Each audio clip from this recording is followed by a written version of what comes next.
Good afternoon. My short talk today is about trade fairs. Not how to exhibit at them, but how to take best advantage of being a customer, a visitor to the fair. How can you make your visit really cost and time efficient? Firstly, an issue which is often overlooked is pre-exhibition preparation. It may be that the fair won't be helpful, so find out as much as you can before you consider booking. As soon as you know it's taking place, send off for the publicity folder, for which there is no charge.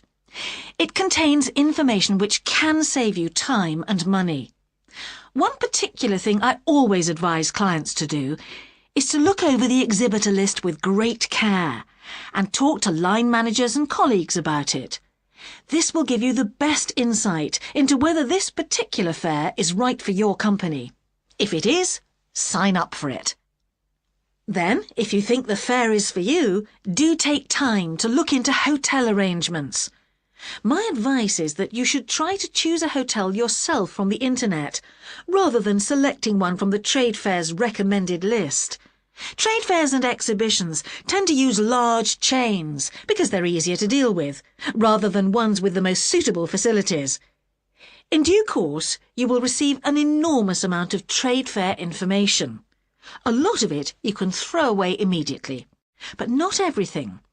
The handouts to hang on to are the finalised list of visitors, and it's also worth keeping the floor plan.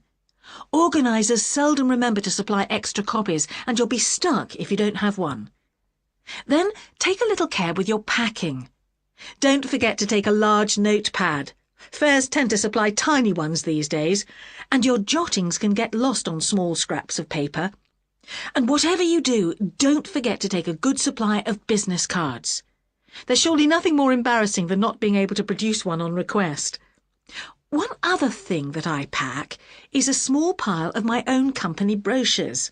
Not too many, they'd be too heavy, but to give out to selected personnel. Obviously you're there with a view to buying, but an exchange of information helps everyone. So now you've arrived, and you're standing in the exhibition hall with its bewildering array of people and exhibits. Where do you start? Well, my advice is to ignore the people at reception and go straight to the press office. They'll be a good source of information about the really important events of the day and what the interesting new products and services are. After this, it's worth taking advantage of what's sometimes called the fast-track service. It can be costly, but it is personalised and independent. An advisor discusses your company profile and directs you to suitable stands. After that, it's just a case of wandering around, seeing what attracts your eye. And a key piece of advice: have a good look at the stands of small companies.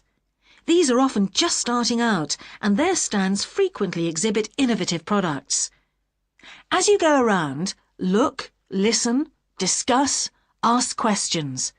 Don't be afraid to inquire about introductory discounts. You may be surprised at what companies are prepared to offer when they're trying to set up a deal. Now, obviously, you'll be aiming to make plenty of contacts, and you should keep an eye on how long it takes the different companies to get back to you, sending the requested literature, quotations, and so forth. With today's communication techniques, you should hear from them within 2 or 3 days, or even 24 hours. Any company that takes longer than a week is not worth pursuing, in my opinion. So next, I would like to bring your attention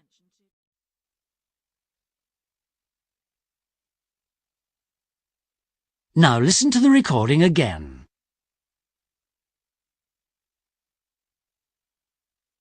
That is the end of part 1. You now have 20 seconds to check your answers.